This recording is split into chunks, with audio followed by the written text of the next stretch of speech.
evaluation consistent with the DEP's guidance document, and, you know, and the data comes back and they like it, or it shows that there's no adverse ecological impact, right? Then they would be willing to approve the plan. That's what Finally, just saying, as it relates to these matters, if DEP's happy, we're happy. That's basically what they said, yes. I'm not quite sure how that's gonna go, but, And the reality is the DEP's been happy for a long time. well, the DEP's been happy. The DEP, again, this ecological evaluation process is much expanded now compared to where it was in 2010, but we did an ecological evaluation before. Yeah, what Mr. Wengrowski says in point 10, D, is that he did agree that the performance of an ecological evaluation consistent with the DEP's August 2018 ecological evaluation technical guidance would address the CMP's requirement that a CEA and a RFKP be demonstrated to provide an equivalent level of protection as would be provided by the installation of the current There you go. So that's, and that, all those abbreviations there, that's one of the permits that they would issue. So we've basically gone a long way from the very beginning of this. Oh, yeah. You know, I think RCC and LRS have proven to me, and hopefully to the council, that they've taken this project a very long way, and we're now to the finish line. So we have to do something. You gonna make a motion there? I make a motion that we approve the contract for RCC to the amount of $87,000. $87,524. Yes. Is there a second? I want a second, because I think if we go with another RFP somewhere else, we run the same risk, and that we have with Mr. Dye's company, and he's already been in here for the long run, and we're gonna be at least 2 or 3 more months ahead if we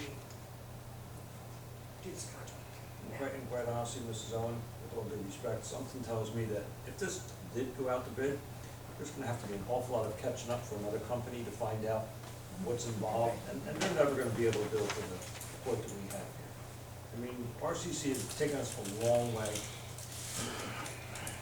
The governor's just indicated that he's actually grown emotional to this, he wants to finalize it, and I think you have sincerity with saying that, you know, I think you have a vested interest that you need to get this done.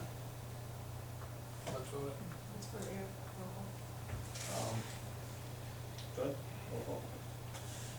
Yes, Mr. Dilch. Although, yes, Mr. Dye, please know that I will look forward with bated breath to your progress report. And I will do what I can to capitalize on your emotional investment. I expect that, yes. I would, Ms. Owen. Yes, and I'm the same way, because the whole report thing, because when we were before, and I know it wasn't your company, but realizing that we lost that time, or we could have, or maybe it did, I mean, we've come a lot further now, but knowing that makes me feel better when I get reports, so yes. Ms. Sparks. Yes. Ms. Miskin. Masker. Misk. M-A-S-K-E-R. M-A-S-K. Masker. And that's yes. Ms. Miskin. Mayor Vanessa. Yes, and I want to make a comment that, for the most part, since we first entered into this contract with your company, you guys have actively researched getting grants to help cover a major portion of the costs to it. And when we had our R&B, they didn't apply for any grants whatsoever. They just knew that we had X amount of dollars in the bank for this landfill account, and they weren't going to be happy until it was all exhausted. It's horse crap. All right. My answer is yes. Are we done now? the reports, I got a question, if I may. So, at the end of the month, before your beginning of the month meeting, an email report on status, is that, it's a mayor and council? Yeah, that's fine. I have a question for the mayor. I'm sorry, before we move on from this, Mayor, who is going to be the landfill committee that is responsible for this, for oversight of RCC? Who are the members of the landfill committee? It was Matt last. Do you want wanna be on that? No, I'd like to see, I mean, the extent that my tenure's up at year end, it should be someone who's gonna be around longer than that. You wanna be, I'm gonna choose Christine Masker. I think she can learn quite a bit, and I have confidence in her. You okay with that? My committee of one? You know, the mayor. You're the mayor. Okay. Okay, moving forward here. New council member gets a short straw. Thank you. Moving down the line here, we have a presentation next for a Mr. Romano from Pearson. Sure you still wanna do it? Yeah, sure. How is everybody? I'm Mike Romano, I'm a lawyer in Woodbury, New Jersey. This is Andrew LaRuse from Pearson Construction. He is one of the representatives been hired by my client, who is Estell Sand and Gravel, Inc. And as you know, Estell Sand and Gravel makes something of Miss Master, you don't, you weren't here last time. I've been watching on Zoom, so I recognize. Oh, okay, so you This gentleman that you have with you, is he the new Kurt Mitchell? That is correct. He's the new Kurt Mitchell, yeah, that's right. And what's your name, sir? Andrew Maru's, Please spell your last name. M-R-U-Z. Very few vowels in word.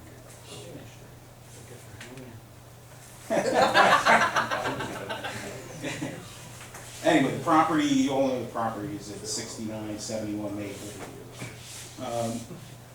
We've been excavating this property a long time, since around 1990, I think, probably before that. As a matter of fact, I remember this company when I first started practicing in New Jersey, so I've been around a long time, so that.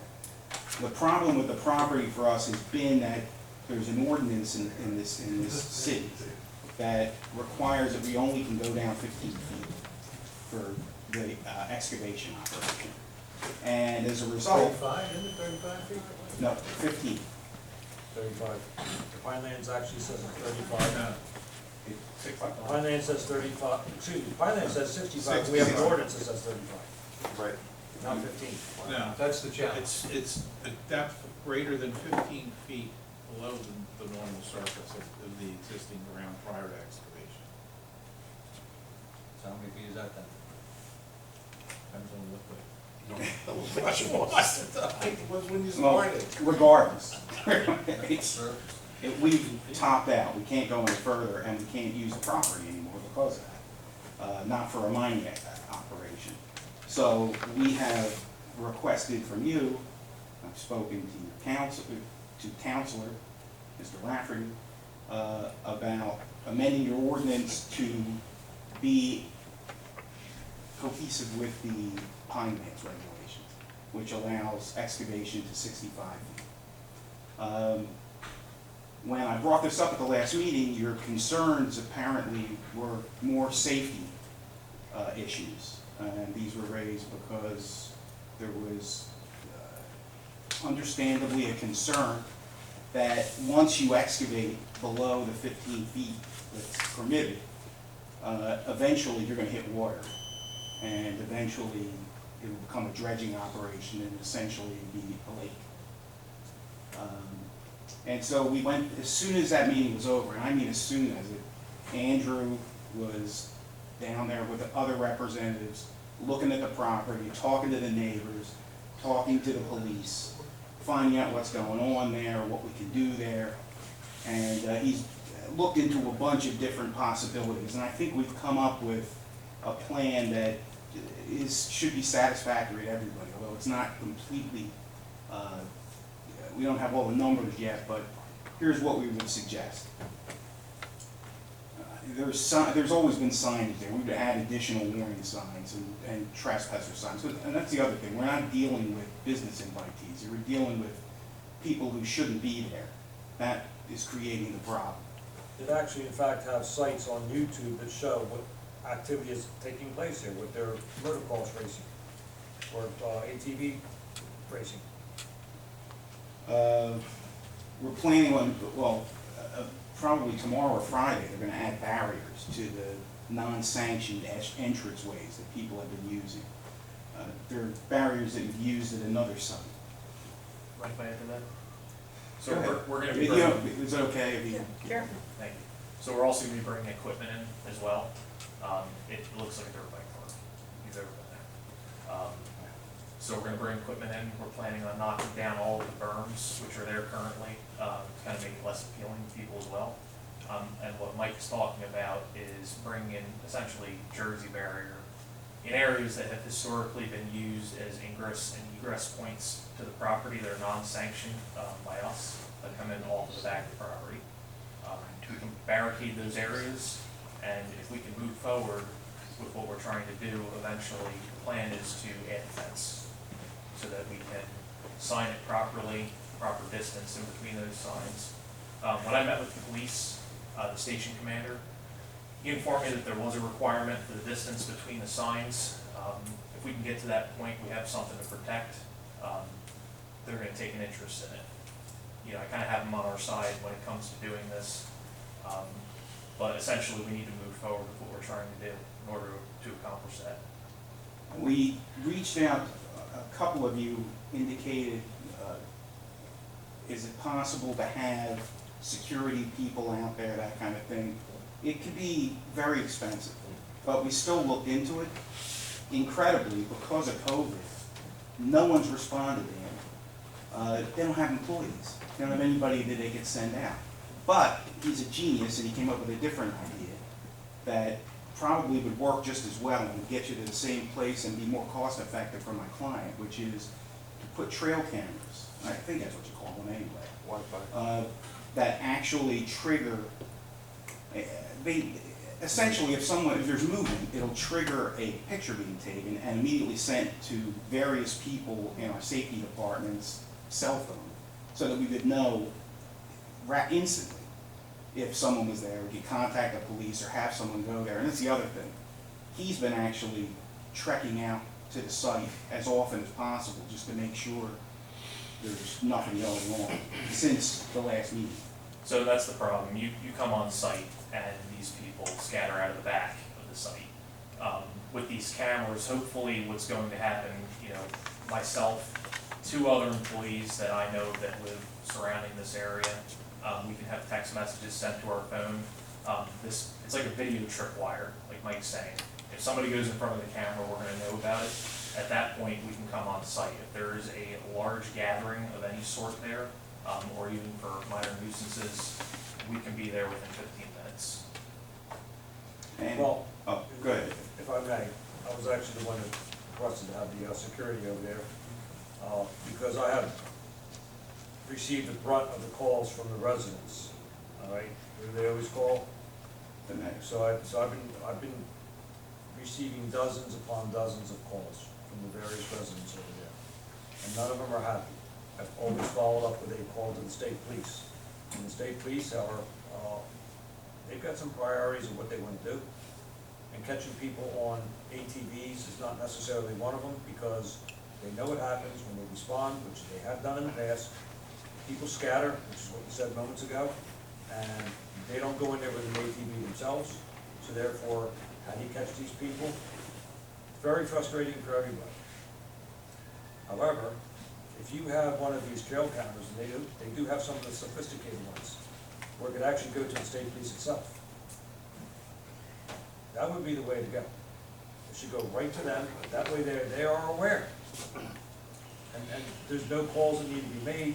If it's right to them, they know that they gotta respond, because they're trespassing. What makes you think though that they'd be willing to respond, that they're willing to be our security force? Well, for the same reason that if it goes to someone's house, or if it goes to your office or whatever, what are you gonna do? You gonna come running over there, or are you gonna call the state police? Well, but the assumption, But I that's- think the Let me police answer the assume that if I'm calling you in response to what I've seen on the camera, I've discriminated the image first and decided whether it's a deer or a dog or a hunter or a motocross bike or a gang of guys on ATVs, and it's a legitimate call. I have a hard time accepting that the state police would agree to monitor those, to answer, camera alerts on behalf of the property. That's the point. I don't think they'll allow you to tap into their network to provide feed. Plus it would be the landowner's responsibility to say, I want to move forward with whatever it is legally with that, correct? So you have the means, I guess, that if you have it monitored over to your office, that you're gonna contact the police, or who are you gonna contact? Yeah. This would essentially be the idea, You is, said you could be there in 15 minutes. yes. Where's your office located, where you can be there in 15 minutes? So I'm actually local to Ocean View, my office is also in Ocean View as well, so I'm here quite frequently. What about, would you, like, say, if you caught these people, would you be willing to go through prosecuting them to maybe send out a message? Absolutely. I mean, I know You can't it have become people costly to prosecute, but. We don't want people trespassing. Well, There's, Mr. Romano, I appreciate that, honestly, I appreciate that, but we all live here, and we've lived here for a long time. Maple Pit on YouTube is a site of national prominence for motocrossers. There are people that come from all over the East Coast to ride Maple Pit. They throw drones in the air to film each other and put it up on YouTube, and it's much. So I understand that because you'd like to get to 65 feet, you're willing to clean it up for the moment, but you could have knocked those moguls down any time. Pearson could have, and I'm not throwing stones at Pearson, we appreciate the neighbor that they've been, don't misunderstand me. I don't wanna be unfriendly, but I wanna be safe. I wanna be practical about this, and we just had a kid airlifted out of there how long ago? A couple months ago, You know, so, when I got that call. yeah, so, I mean, this is what conscientious neighbors do for each other and maybe should have been done all along. It's not just we're gonna go in there now for the sake of what we wanna do and knock everything down and make it nice, and who knows, maybe you'll even plant some rose bushes. I wanna know that you're gonna, I wanna know that, you know, you're gonna I take a can't- more conscientious view towards can't maintenance from change- here forward. whatever the past is, Okay. past is. What I'm talking about is the future, and this is what we're, The other thing too is, as a point of fact, is, it was me that spoke with Mr. Mitchell. Mr. Mitchell's concern was that Pearson goes 2 more feet, that effectively the pit's used up. You can't mine any more gravel out of it because you're too close, because you've gone so low that you're too close to the water. You go another 2 feet, it's mud, 5 feet, you're in water. And it becomes, instead of being a mining operation, it goes to being a dredging operation, which represents a whole nother hazard.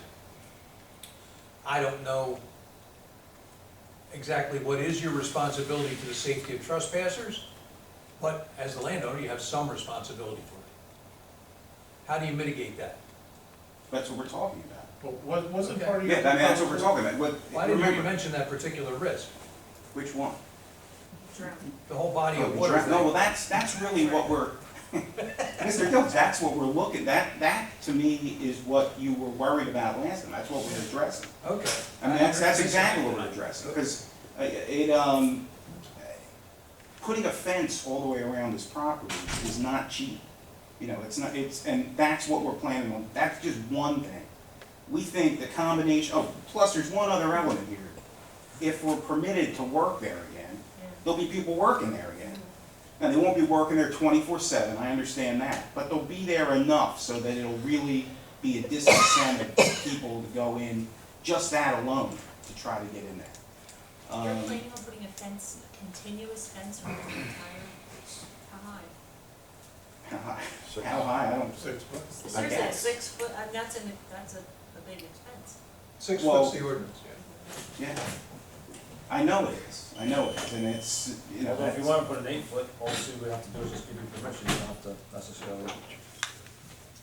I mean, 8 foot is always better than 6, but. So a resident made a suggestion about conductive wire running through the fence that probably is less expensive both to install and maintain than our cameras. That with the right piece of software, not only tells you when somebody's violated the fence, but where they've done it. So like a tripwire around the fence is what you're talking I'm about? not asking you to do it, and I'm not saying that we'd be satisfied. I have no dog in that hunt. I'm just saying to you as a property owner, that sounded very interesting to me. Okay. he'll talk about it. Another thing that I'm also concerned about is, like Mr. Dills was saying, like, I know you're willing to do all of this now to get this done, but how do we hold you accountable 5 years from now if this is what we move forward with? That we make sure that this stuff is still happening on a regular basis? How you hold us accountable? Right. At Like, what stage of the project? well, I'm saying, like, let's just say, you know, you do all of those, things you're talking about for safety and to keep people out, and say we move forward with the ordinance and we allow this to happen. Right. We need to make I need to make sure that the things that you've suggested for safety are going to continue to happen the whole time. So I'm sure, essentially, well, I'm sure Mr. Lafferty will have some ideas on that. That I can see his, There's always a surety by his bond, countenance. there's a surety bond that could probably be put to make sure I that don't stuff think, is, I mean, bonds are expensive, but there are ways that you can provide for that in the ordinance.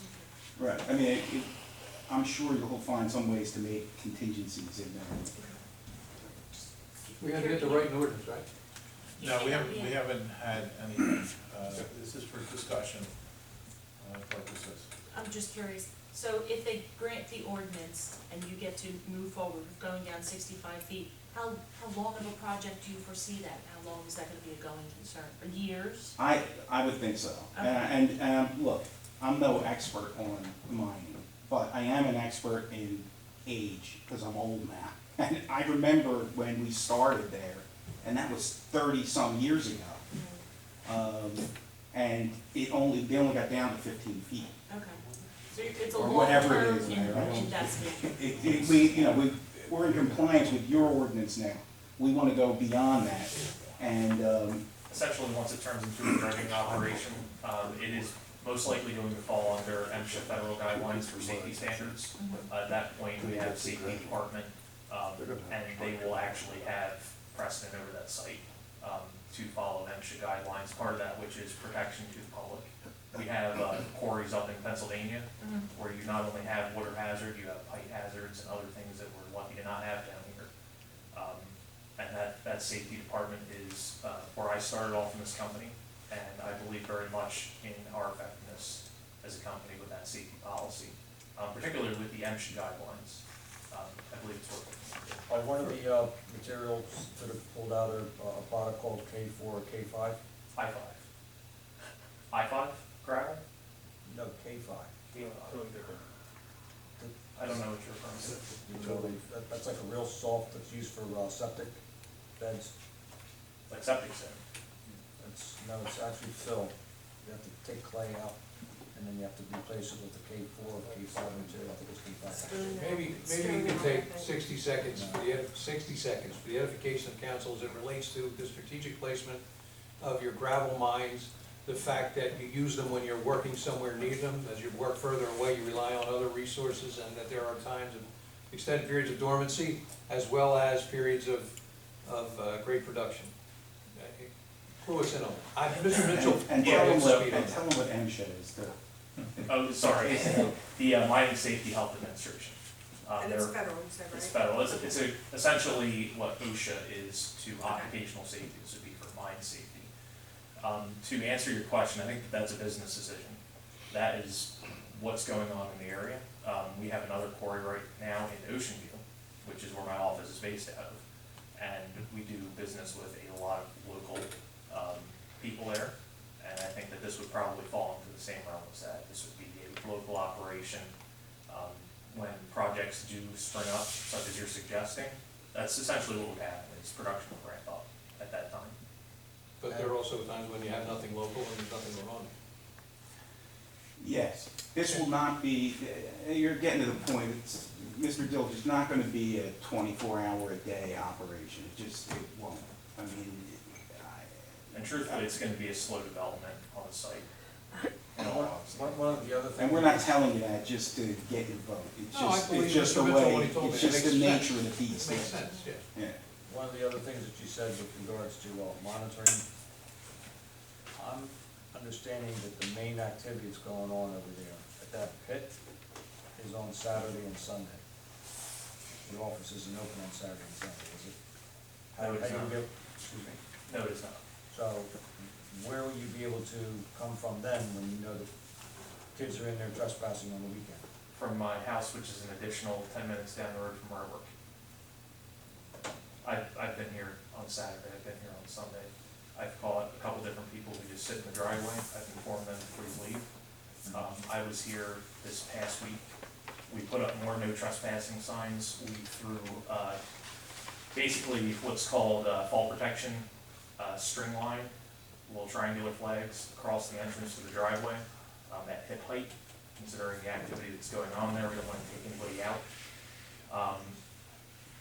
I've taken it to task, you know, I'm not a resident of Estell Manor, but I am from the local area, and I do feel that I have taken this issue to task, so that people in my age group as well have careers moving on in the future, in this area in particular. And I know I've spoken to the owner about this, as things do develop, that would be his intent, is to also hire from the local area.